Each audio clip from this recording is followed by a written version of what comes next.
여러분들은 예수님에 대해서 생각을 할 때 떠오르는 이미지가 있으신가요?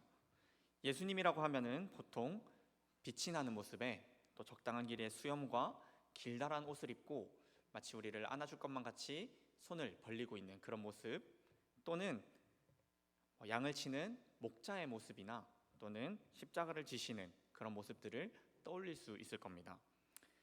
이 모습이 어떠했든 대체로 우리는 따뜻하고 자비롭고 희생적이신 그런 예수님을 잘 떠올립니다. 그런데 우리가 방금 읽은 본문에 등장하는 예수님은 우리가 생각했던 그런 모습의 예수님과는 조금 거리가 있어 보입니다. 오늘 본문의 예수님의 모습은 꽤나 냉정하고 차가워 보입니다. 혹시 예수님에게 어떤 일이 있었던 걸까요? 오늘 본문에는 예수님과 제자들 그리고 한 여인이 등장합니다. 오늘 본문은 예수님께서 두로와 시돈이라는 지방으로 들어가시며 말씀이 시작됩니다. 오늘 본문은 예수님께서 두로와 시돈이라는 지방으로 들어가면서 시작됩니다. 이 두로와 시돈이라는 곳은 오늘날로 치면 외국인들이 거주하던 지역입니다. 이 시기 예수님이 사시던 이스라엘에서는 내국인을 유대인 그리고 외국인을 이방인이라고 불렀습니다. 그런데 예수님이 살던 이 시기에 유대인들에게는 이 외국인이 단순히 다른 나라에 사는 사람이라는 것을 넘어서 하나님으로부터 선택받지 못한 백성들이라는 인식이 자리 잡고 있었습니다. 때문에 이들은 이방인들이 구원받지 못할 백성이며 더불어서 더럽고 불결하다라고까지 생각하기도 했습니다. 예수님께서는 오늘 이러한 이방인이 사는 두로와 시돈으로 들어가신 것입니다. 예수님께서 그 땅에 갔을 때 한 여인이 예수님께 나와서 소리를 지릅니다. 그 내용은 자신의 딸이 귀신에 들렸으니 자신을 불쌍히 여겨서 자신의 딸을 고쳐달라라는 간곡한 부탁이었습니다. 그렇다면 여인의 이 간곡한 부탁에 예수님께서는 어떻게 반응을 하셨는지 마태복음 15장 23절의 앞부분을 한번 같이 보겠습니다. 23절입니다. 제가 읽어드리겠습니다. 예수는 한 말씀도 대답하지 아니하시니. 자, 예수님과 제자들은 유대인이며 여인은 이방인입니다.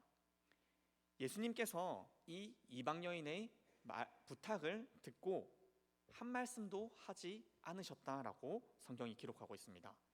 이 간곡한 이방 여인의 부탁을 무시하신 것입니다. 그러나 이 행동은 이 예수님이 살던 시기에 특별한 행동은 아니었습니다. 서두에서 말씀드렸듯이 유대인들은 이방인을 하대하고 무시하는 일들이 종종 일어나곤 했습니다.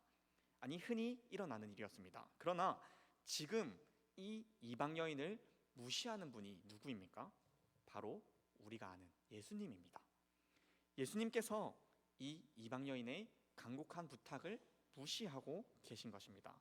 게다가 이 예수님의 제자들 또한 이 여자를 시끄러우니 빨리 보내라 라고 말을 하고 있습니다. 우리가 서두에 예수님을 생각했을 때 떠올렸던 그 모습과 그 예수님과 그 제자들의 모습과는 조금 다른 모습이라고 생각이 드실 겁니다. 이어지는 말씀을 계속해서 살펴보겠습니다. 마태복음 15장 24절입니다.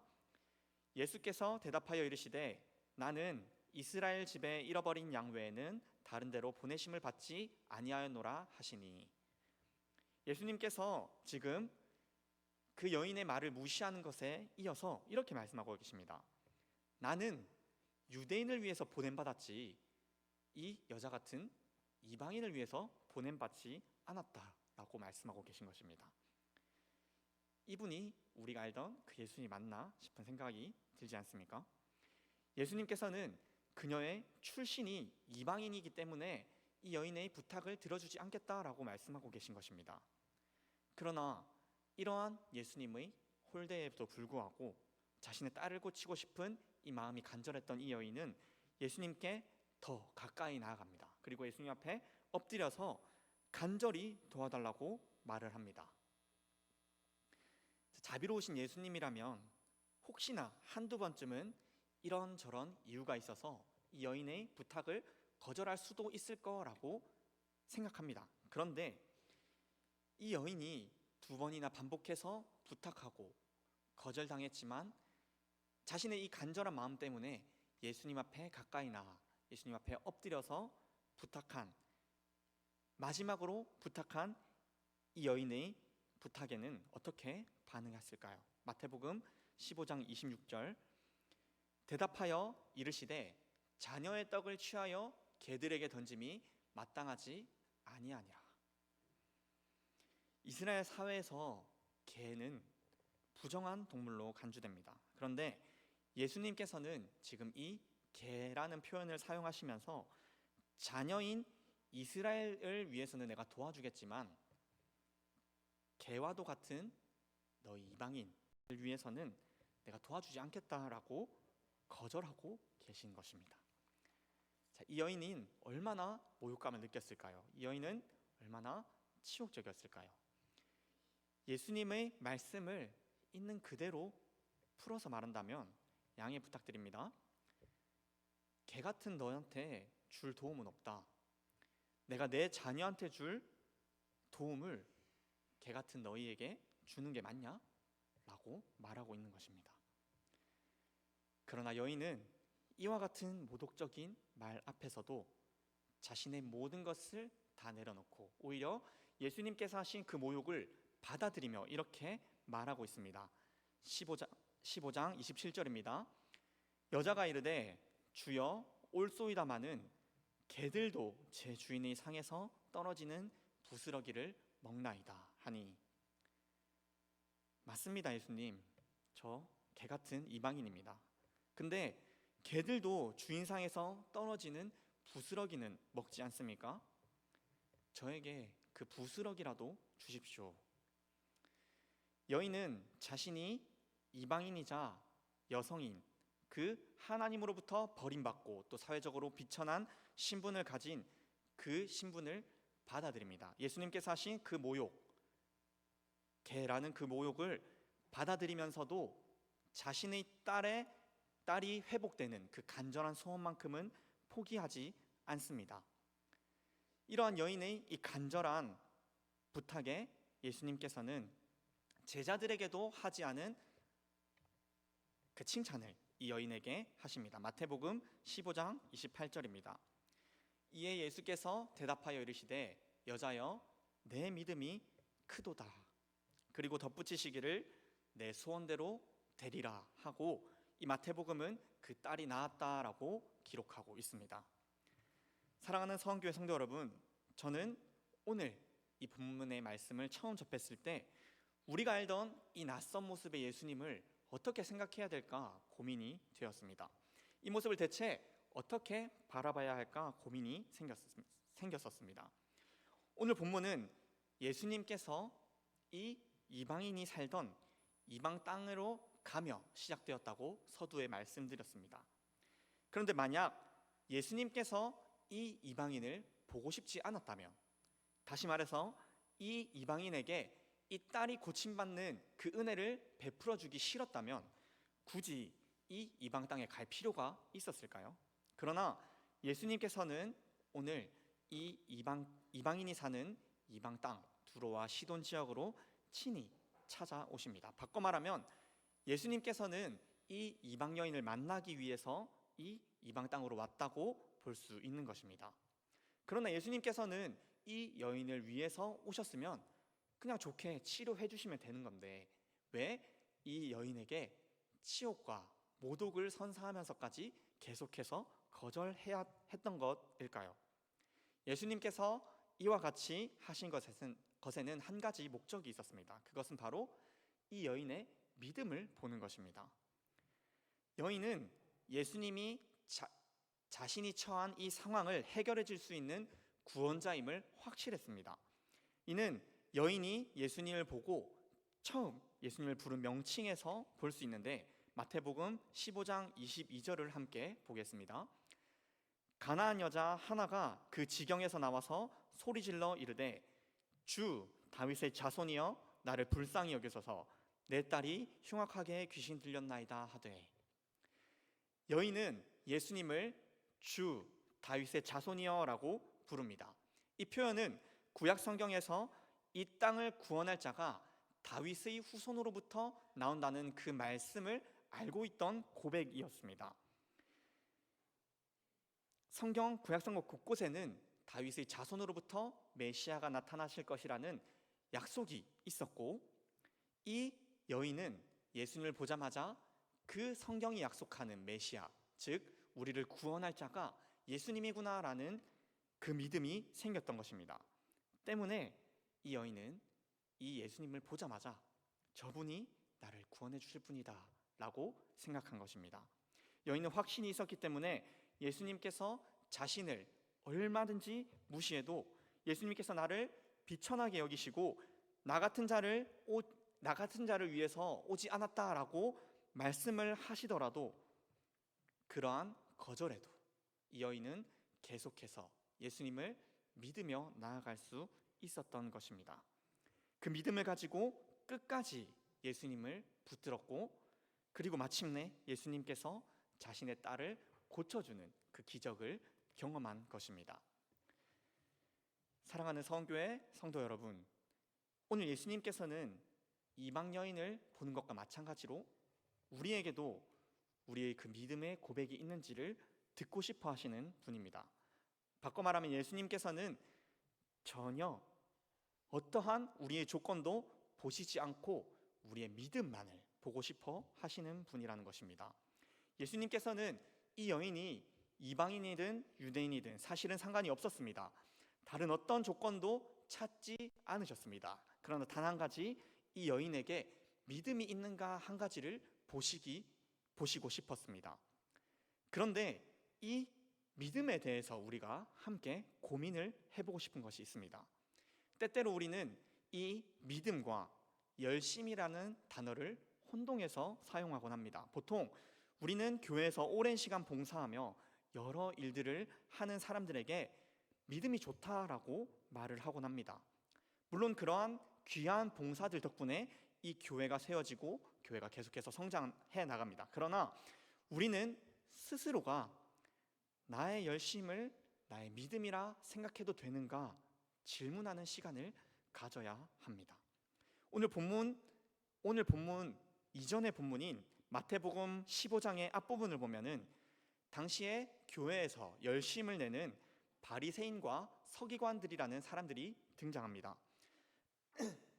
이들은 구약 성경에 나오는 율법을 보다 잘 지키기 위해서 이 율법보다 더 정교한 자신들의 법칙을 만들었습니다. 그리고 그들은 그것들을 지키며 이 구약 성경이 명시한 이 율법을 지켜나갔습니다.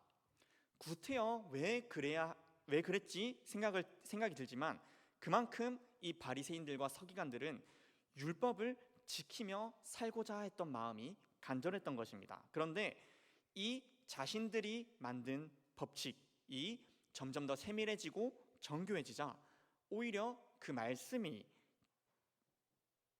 법칙이 이 성경 말씀의 본질을 흐리는 경우가 발생하게 되었습니다. 그 예시가 성경에 등장하는데 그들에게는 고르반이라는 제도가 있었습니다. 이 고르반이라는 단어는 가까이 가져온 것이라는 단어로 뜻으로 유대인들이 자신들이 가진 이 물건을 하나님께 드릴 것이라고 구별해 놓는 이 선언을 말하고 있습니다. 예를 들면 제가 이 종이를 예수님께 드리려고 하면은 이 종이로 하여금 고르반이라고 선언하게 되면 내가 이 종이를 예수님께 드릴 때까지 다른 누구에게도 주거나 팔거나 하지 않는 것입니다. 자신의 물건 중 고르반이라고 선언한 이 물건은 하나님께 드려야 하기 때문에 다른 타인에게 양도하거나 파는 것이 허락되지 않았습니다. 그런데 시간이 흐르자 그들은 이 점을 교묘하게 이용하기 시작했습니다. 바로 자신들의 부모를 봉양해야 하는 그 의무를 졌을 때 고르반을 핑계로 댄 것입니다. 내가 이것을 하나님께 드려야 하니 나의 부모님께는 드리지 못하겠다라고 핑계를 대는 것입니다. 이 고르반이라는 제도는 이들이 처음에는 하나님께 드릴 예물을 구별하고자 좋은 목적으로 만들었으나 시간이 흘러 이 본질이 흐려지게 된 것입니다. 다시 말하면 하나님께서 주신 그 율법을 잘 지켜보고자 그들이 만든 제도가 내 부모를 공경하라라는 그 율법을 지키지 않아도 되는 핑계로 변한 것입니다. 하나님께서는 이런 모순적인 열심을 내는 이들에게 이와 같이 말씀하셨습니다. 마태복음 15장 18절에서 20절의 말씀입니다. 입에서 나오는 것들은 마음에서 나오나니 이것이야말로 사람을 더럽게 하느니라. 마음에서 나오는 것은 악한 생각과 살인과 간음과 음란과 도둑질과 거짓 증언과 비방이니 이런 것들이 사람들을 더럽게 하는 것이요 씻지 않은 손으로 먹는 것은 사람을 더럽게 하지 못하느니라. 사랑하는 서원교회 성도 여러분, 죄인된 우리가 진정으로 선한 것을 내는 것은 너무나 어려운 일인 것 같습니다. 처음에는 진실로 하나님을 위해서 시작한 일이더라도 죄인된 우리를 거치고 또 그것이 시간이 지나게 되면 우리의 그 선했던 것은 악으로 변해가는 것 같습니다. 그것이 우리의 동기가 처음부터 악했을 수도 있고 그렇지 않더라도 우리가 삶을 살아내는 그 실력이 부족한 것 때문일 수도 있습니다. 그러나 한 가지 분명한 것은 죄인된 우리는 선한 것이 하나도 없는 존재라는 것입니다. 성경도 이를 분명히 말하고 있습니다. 로마서 3장 10절에서 12절입니다.